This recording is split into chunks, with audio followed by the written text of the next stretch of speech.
Bismillahirrahmanirrahim.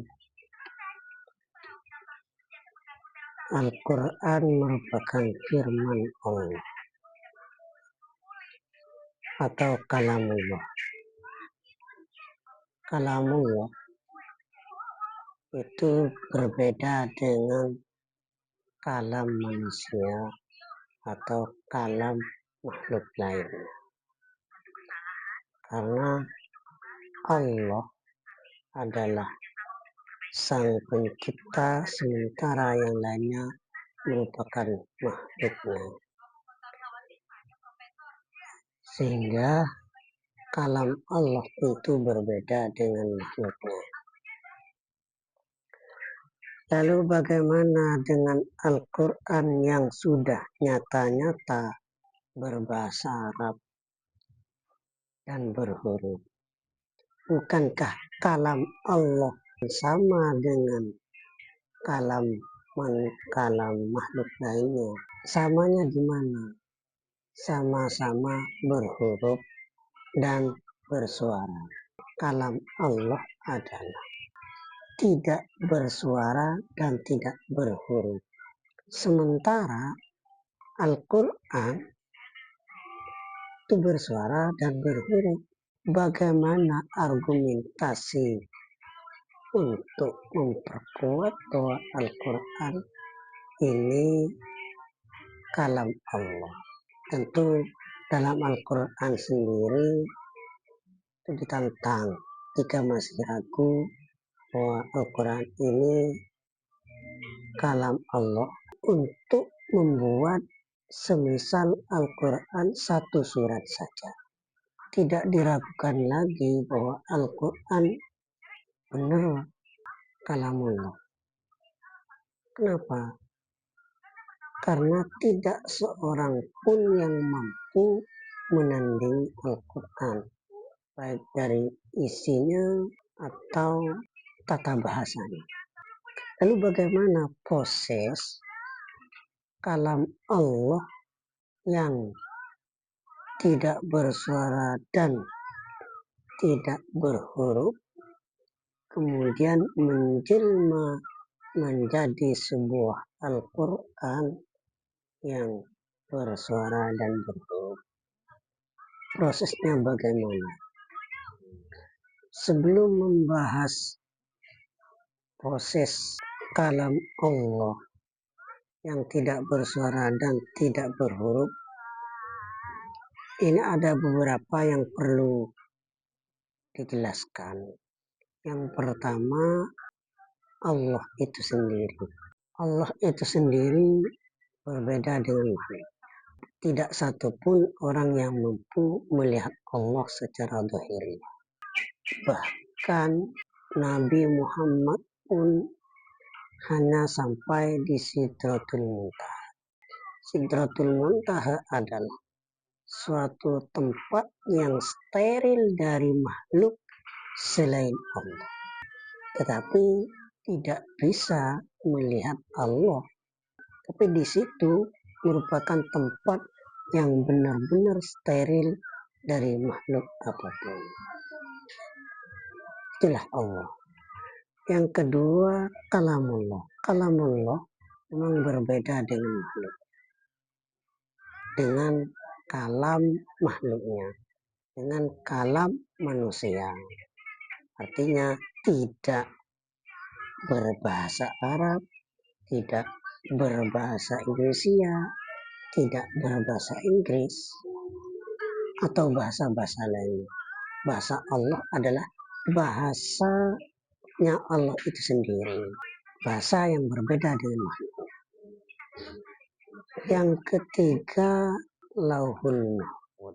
Lauhul Mahfud merupakan tempat rahasia Allah yang kemudian nanti merupakan arsip asli dari Allah. Yang keempat, Malaikat Jibril. Malaikat Jibril adalah utusan dari Allah untuk menyampaikan pada manusia tertentu. Yang kelima, Muhammad. Muhammad adalah utusan Allah untuk menyampaikan pada manusia.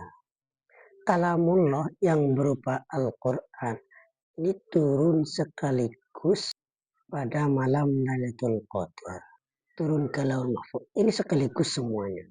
Di Lauhul Mahfuz ini tidak seorang pun yang bisa membuka atau mengetahui apa yang ada di Lauhul Mahfuz tanpa seizin Allah. Termasuk malaikat. Dalam Al-Quran dijelaskan fal mudabbirati amro, demi malaikat-malaikat yang mengurusi atau mengawasi. Jadi Lauhul Mahfuz merupakan arsip Tuhan tentang segala hal yang ada di dunia. Termasuk Al-Quran ada di Lauhul Mahfuz. Dari Lauhul Mahfuz ini Al-Quran diturunkan berangsur-angsur. Nah, pertanyaannya, kalamullah yang ada di Lauhul Mahfuz ini apakah kalamullah yang tidak bersuara atau berhuruf? Atau kalamullah yang ada di Lauhul Mahfuz ini apakah memang sudah berbentuk bahasa Arab? Karena Allah menjelaskan di dalam Al-Quran itu sendiri, inna ja'alna Qur'anan Arabiyya, bahwa Allah menjadikan Al-Quran itu berbahasa Arab.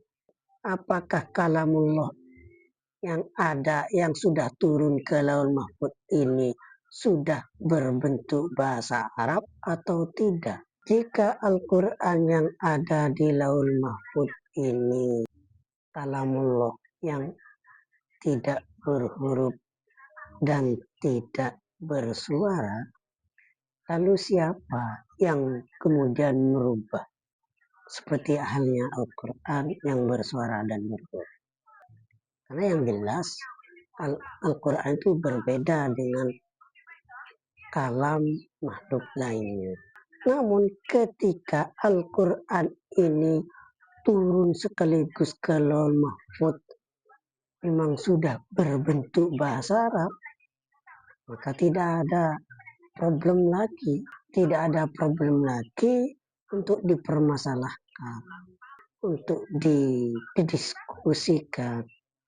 Jika demikian, yang dimaksud kalam Allah tidak bersuara dan tidak berhuruf itu adalah kalamullah yang masih melekat pada dirinya. Tidak seorang pun bisa mengetahui kalamullah tersebut. Kalamullah yang masih melekat pada zatnya.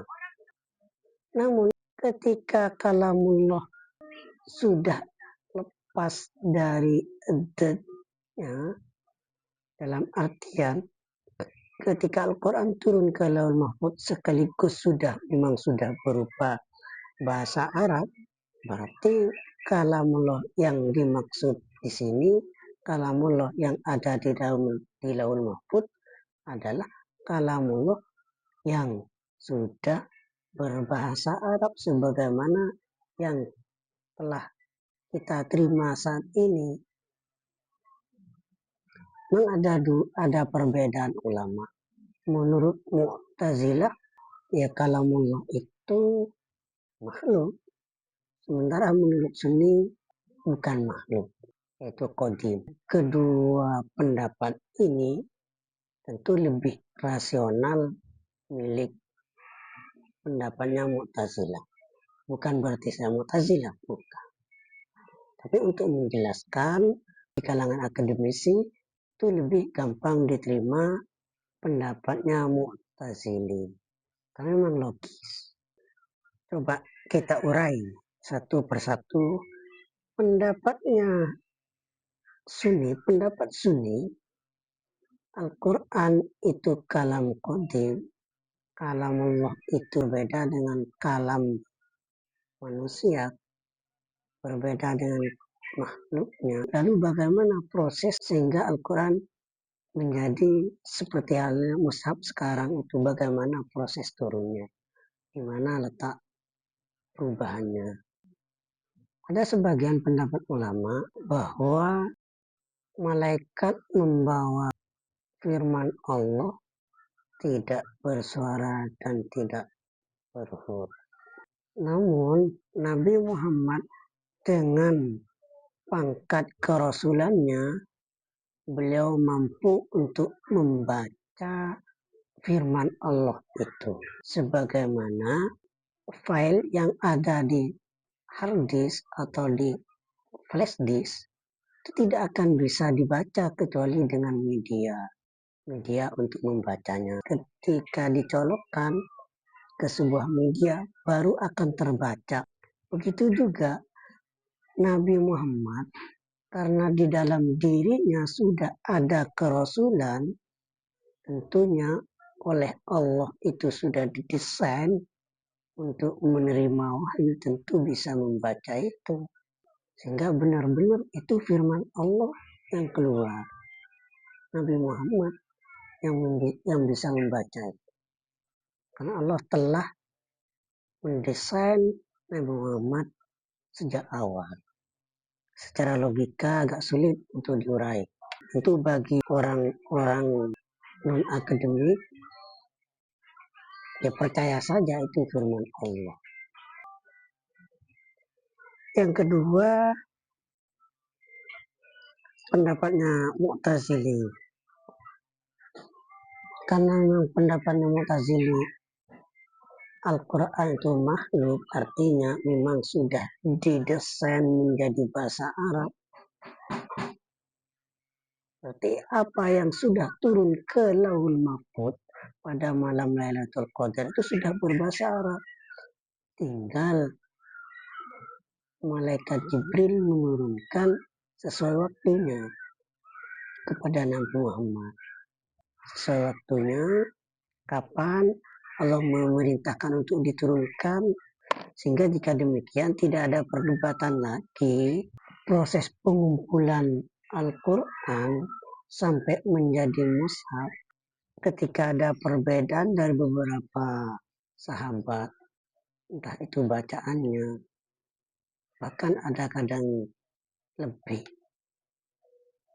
Sampai kemudian ketika pengumpulannya ada perbedaan, diambillah yang paling dekat dengan bahasa Quraisy. Karena Al-Quran diturun pada bangsa itu.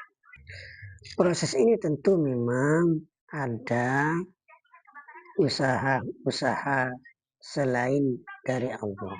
Karena dalam Al-Quran Allah menjelaskan menggunakan inna.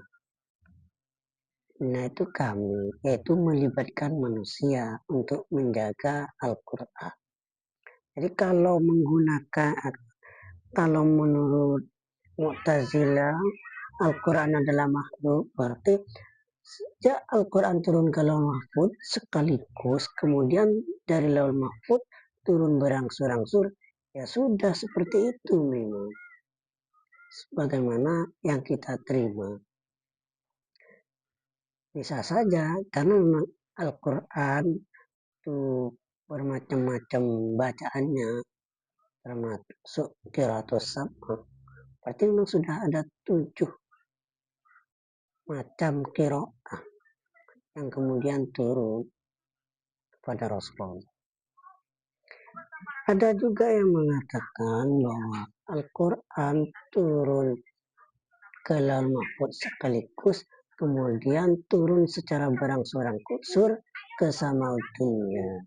Dari Samaud Dunya itu kemudian dibawa oleh malaikat Jibril disampaikan pada Nabi Muhammad. Jadi kesimpulannya, pandangan Mu'tazilah Al-Quran itu makhluk. Al-Quran turun sekaligus ke Lauhul Mahfuz pada malam Lailatul Qadar, sudah berbahasa Arab, 30 juz di Lauhul Mahfuz. Kemudian turun secara berangsur-angsur dibawa oleh malaikat Jibril sebagai utusan Allah untuk menyampaikan ke Nabi Muhammad. Baru Nabi Muhammad kemudian menyampaikan kepada manusia secara keseluruhan. Yang kedua, Sunni. Kalamullah merupakan kalam qadim. Berarti turunnya Al-Quran ke Lauhul Mahfuz secara keseluruhan pada malam Lailatul Qadar masih berupa kalam qadim. Kemudian turun ke langit dunia secara berangsur-angsur, itu pun masih berupa kalam qadim. Kalam qadim yang dimaksud di sini adalah kalamullah yang tidak bersuara dan tidak berhuruf. Baru kemudian setelah dibawa atau disampaikan kepada Nabi Muhammad oleh malaikat Jibril, disinilah hanya Nabi Muhammad yang bisa memahami Al-Quran itu sendiri, karena memang Nabi Muhammad sudah dibekali oleh Allah Subhanahu wa Ta'ala. Ayat pertama, surat pertama yang turun, Iqra, Rasulullah pada waktu itu ia menjawab, saya tidak bisa membaca. Kemudian diperintahkan oleh malaikat Jibril kembali, Iqra bismi rabbikal ladzi khalaq. Jadi ketika malaikat Jibril menyampaikan surat pertama, Iqra bismi rabbikal ladzi khalaq, jadi tanpa sadar sebenarnya Nabi Muhammad sudah paham bahwa itu firman Allah. Iqra, berarti Nabi Muhammad paham. Ternyata Iqra itulah firman Allah. Sehingga malaikat meneruskan, Iqra bismi rabbikal ladzi khalaq, khalaqal insana min khalaq, dan seterusnya.